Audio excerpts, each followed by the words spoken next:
Hey there, if you are the parent of a preschooler or a toddler who has some language delays or articulation difficulties, I am going to be sharing with you today some apps that you can use at home to help support your child's communication skills. So let's get to it.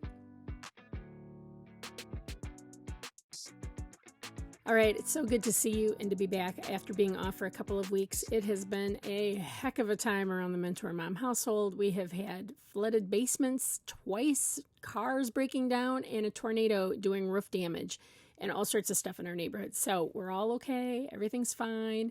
But man, oh man, it has been a heck of a 2 weeks, which has meant that I haven't been able to show up here on my channel as much as I would like to. But thankfully, I'm back and ready to get going and super excited to be talking about some of my favorite apps to use with little ones and their families to work on language.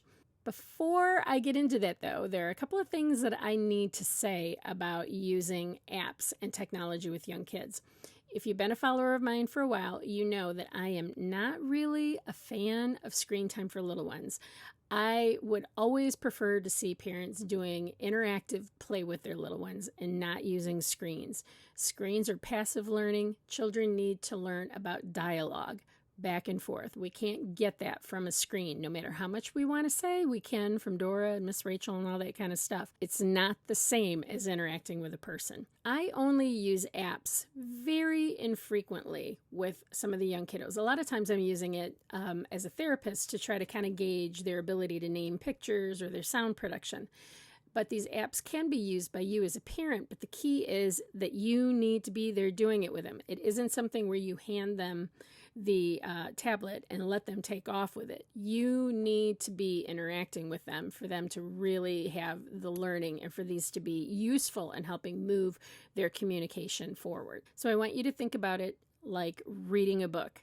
You're going to be there, you're going to be the teacher, you're going to be the leader, you're going to be the guide, but the goal is to still make even the use of a tablet interactive, just like a storybook. Now, before I move on, I do want to say that I have put the links to the different apps in the description below. I have no affiliation with the apps or their creators. I'm just sharing them because these are the ones that my students have enjoyed the most over the last many years. I don't know if they're all available on Android because I am an Apple user. So as I discuss this, I'm going to be referencing the use of an iPad. So anyhow, the links are down there for you to check them out. All right, so let's start with a first words app, and it's called My First Words by Alligator Apps. Now, this is a nice app for working on labeling with kiddos who won't sit still for books. So you can work on going through the pictures, and as they touch the pictures, I like to add a boop as I have them touch the pictures using a hand over hand. Boop, carrot, boop, dog, so that there's an interactive part for them, but I'm doing that labeling, keeping in mind how important repetition is for little ones. There's estimates that they have to hear a word 250 times before they're going to be able to say it. So that repetition is important. So for those little ones who don't like to sit still, you can have them sit on your lap and you can be naming the different pictures and then taking their hands and adding the boop in there to see if they'll imitate it while you're going through the pictures. You can then, after you've been doing this for a while, you can work on what is that cat? What is that carrot? So it's a nice way to be working on labeling and naming. And the pictures are customizable. You can go in and you can pull out the pictures that are maybe not relevant to your child, your family. Maybe there's certain foods that they don't like, that your family never has or they've never seen. You can pull those pictures out and really customize it so that it's specific to the things that you're experiencing or your child is experiencing in your home as a family. So I recommend turning the sounds off and removing the picture names, because there are some kids who are hyperlexic who will read the word rather than respond to the question, what is that? Yes, that does happen with some young kids. Now you can go in and you can actually record yourself saying the names of the different objects. But again, I don't really recommend recording the names of the item because this is meant for them to be hearing those names from you. The only time that I would say otherwise is maybe in a bilingual home where recording the names in the second language could be helpful for the child to maybe explore, like on a car ride, if you're going to give them a tablet on the car ride. So that is My First Words by Alligator Apps. The next one is See, Touch, Learn by Brain Parade. This is a great app for working on identifying objects, labeling, identifying objects by category, understanding actions, pronouns, and more. So really great for comprehension. It is one of the more expensive apps at $24.99, but it is an app that your child can use well into the lower elementary years. You can work on things like sequencing, similarities, opposites, and word recognition. So there are lots of different options with this app. You will need to purchase, in addition to the app, the picture libraries. So I purchased the 100 First Words library as well as the actions library. And that has served me well for a good 10-15 years in using this app. I've never had to add any additional pictures because with really young kids, those are really kind of what we're working on, are those fringe words and some core words. You can, with this app, create your own lessons. Now, I often start with identifying objects, giving a choice of 2 different pictures. Now, when I'm doing this, you want to make sure when you're setting up a lesson that you use pictures from different categories to increase the likelihood that your child will be successful. So, for example, you don't want to have an apple and an orange and ask, where's the apple? They're both round, they're both fruit, I eat them. They all look like apples to me. Anything that's round that I eat is an apple. So they're still in that process of learning how to categorize and sort things. So you want to make it easier for them. So you want to have like an apple and a shoe, a cat and a couch. Completely different categories. Okay, as they get better at identifying the correct object, you can add more pictures in. So there can be 4 pictures, 6 pictures, 8 pictures. It's really up to you what you want to do.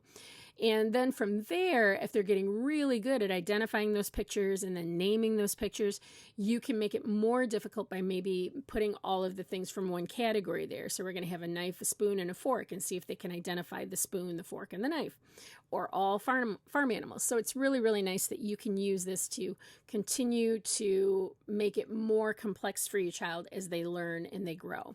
Now, they also have some pre-recorded lessons, but many of these get increasingly more difficult with each screen. So I would suggest starting out with some simple lessons that you can create yourself. They have a great tutorial within the app on how to do that. Super easy peasy. The app allows you to use a pre-recorded voice or record your own for the questions that are on the screen. Touch the apple. Touch the horse. The only sounds that I use when I'm doing this app are for a correct response or an incorrect response, which is a buzzer sound. Touch the cup. But be forewarned, some little ones get very focused on the buzzer sound and continue to just push it over and over and over and over. So in that case, you might want to turn the sounds off. So again, that is See, Touch, Learn by Brain Parade. Super cool app that can really grow with your child. The next app that I want to talk about is My Play Home. This one is really, really fun. The kids love this one. This one I do typically leave the sounds on for because they're kind of fun. So this is a great app to work on labeling, identifying objects, and following directions. Now, I like that it's a house and you can use the arrows to go through different areas of the house, outside, upstairs to the bedroom, into the bathroom. So I love that it's all familiar objects, things that your child should already be familiar with. So that makes it even stronger for learning. This is another app that can grow with your child. So I usually will start with labeling. So as the child is touching some different things on the screen, you know, like they're moving the ball around or they're touching the ball, we're just going to work on labeling ball, bubbles, girl, baby, whatever. After you've done a lot of labeling, then you can work on naming. What is that as you point to an object or your child is touching an object? So we're working on them being able to independently name something. So from there, you can start to work on some simple directions like feed mama. From there, you can work on actions like jumping, sleeping. You can work on prepositions like put that on the table, or even pronouns such as give the apple to her instead of saying give the apple to mama. So it's a really great app the kids are just having fun with it, but in the meantime, you're sneaking in an awful lot of learning. And they have all sorts of different apps. I believe they have like My First School, they have the community, I think they have a fire station, they got all sorts of stuff. So again, the link I'll put to this one down below. The next app is Articulation Station, and I use this one primarily to target sounds with little ones who are maybe struggling with sound production. You'll see that there are 3 different colors for all of the different phonemes. They're grouped by colors. The blue would be the first to work on, then the green, and then finally the red. I don't use this so much to get kids to name objects as I do to get them to practice imitating the sounds of the words. Because some of the pictures that they have in here, and you can upload your own into this app, but some of the pictures they have are things that, you know, kids are probably not going to know, like peacock. One of the features that I do like is it allows you to record your child while you're doing the app together, which allows you to kind of monitor their progress. Sometimes it's really nice as a parent to be able to listen to something that maybe they did 3 months ago and realize, wow, they really have made a lot of progress and really sound so much better. I will sometimes use it with some of the kiddos that I'm working with who are going to be reevaluated by the speech therapist, who are really shy and timid. They're really vocal with me, but when they get around new people, they're not so much. So sometimes I will take the app over and do a little bit of recording, and then I can share the audio file with the speech therapist who's going to come out.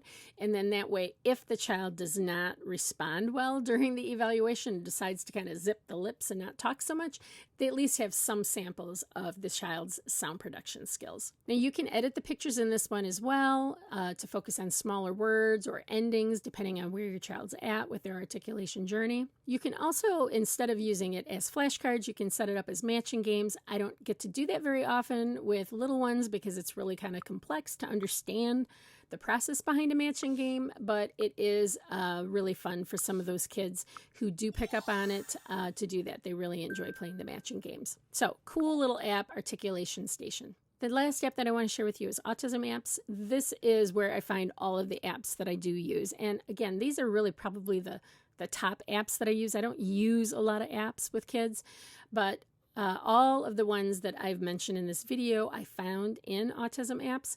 Many of them are created by therapists and they're rated, and there are reviews from parents and other therapists. So it's a great resource for finding language apps. And you can see that there's all sorts of different categories. So this is just a nice resource for you as a parent. If you're working on your child's sequencing skills, you can go under the category of sequencing and find some apps that will help you work on sequencing. So this is just going to be a nice resource if your child needs any kind of additional supports, or you're trying to help support an area of learning and wanting to do that with an app. Before I forget, make sure that you like and subscribe to my channel. It helps me get my information out in front of other parents who are looking for support. If you have a little one who is struggling with talking, then you may want to sign up for my masterclass, The One Thing They Don't Tell You About Getting Toddlers Talking. The link is down below. Okay, so that's it. Those are the apps that I use the most with little ones. Again, it's all about moderation. So here are some tips that I have for you when using a tablet or technology with your little one to work on communication. So the first thing is to set up boundaries around the technology so your child understands that this is something that you do together. And I think that's really, really important. You have to find the right balance between keeping it fun and engaging while maintaining some control over the device itself. Lots of little ones want to just take that device and go off on their own, just like they do with books sometimes. So whenever I'm introducing the idea of the iPad to a little one, I am like, well, I'm going to hang on to it. So I'm kind of the keeper of the goods there, and they have to decide whether or not they want to do the iPad. If they decide to walk away, then we're just going to be all done. So you need to find the right balance of keeping it fun and engaging while maintaining some control over the device itself. So as you know, I always discourage parents from using the power words of no, don't, stop with young kids. Instead, tell them what the expectation is. For example, I'm going to hold the iPad. We can touch the screen together, or we can take turns touching the pictures so that they know during these routines that there are some rules for the interaction. If they throw a fit because they want the iPad for themselves, calmly tell them that you're going to have to put it away if they don't want to do it with you because it's something that you do together. Now, depending on your child's level of engagement, you're going to want to incorporate an expectation that they try something when looking or doing activities. For example, asking for more, imitating the cue for more, imitating a sound or an action, allowing you to do hand over hand, like I was talking about earlier with the boop, to touch the pictures, which is a great starting point to work on pointing. The next tip is to always follow their lead. If they want to try a different game, then do it. If they want to be done, then end it. Just remember that neurons that fire together, wire together. So if your little one is frustrated because you keep asking them over and over to say more, say more, say more, and they're not going to want to have anything to do with you and that iPad together. So make it fun, make it silly, and they will love it. The next tip is to remember to ask, not tell your child to say words. So instead of say ball, can you say ball? We get a lot more cooperation with young kids when we ask rather than telling. The next tip is to incorporate motor actions and cues with the words to help increase imitation and sound production. So more, please, baby, bubble.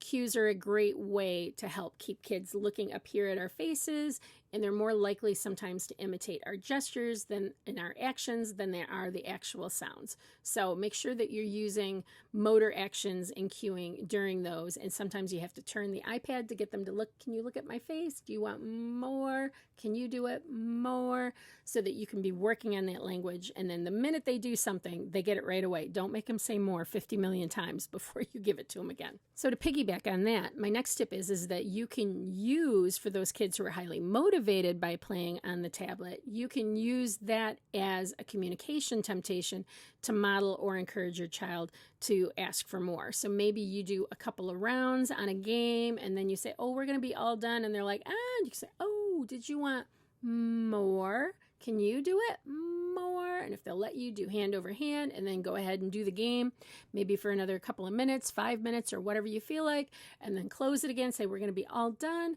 So you can use it as a way to entice them to try to communicate that they want more, whatever word you're going to target, more, please, all done, whatever works best for you. The next tip is to keep the iPad time short, like 15 to 20 minutes. They will have enough time for screens as they get older. You want to enjoy more of the interpersonal interactions than the screen time. This is, again, just kind of a supplement, one additional little strategy that you can put in your pocket to work on communication with your little one. And then finally, practice the strategies that you used while you were using the iPad during other play routines. So if you were working on more, if you were working on cueing for things like bubbles, you want to make sure that you're carrying those strategies over into all of the different routines that you're doing with your little one so that they can have stronger learning. All right, that is it for this week. I hope you found this information helpful. Again, all of the links to all of the different resources that I've mentioned in this video are down below in the comments. All right, you guys, until next time.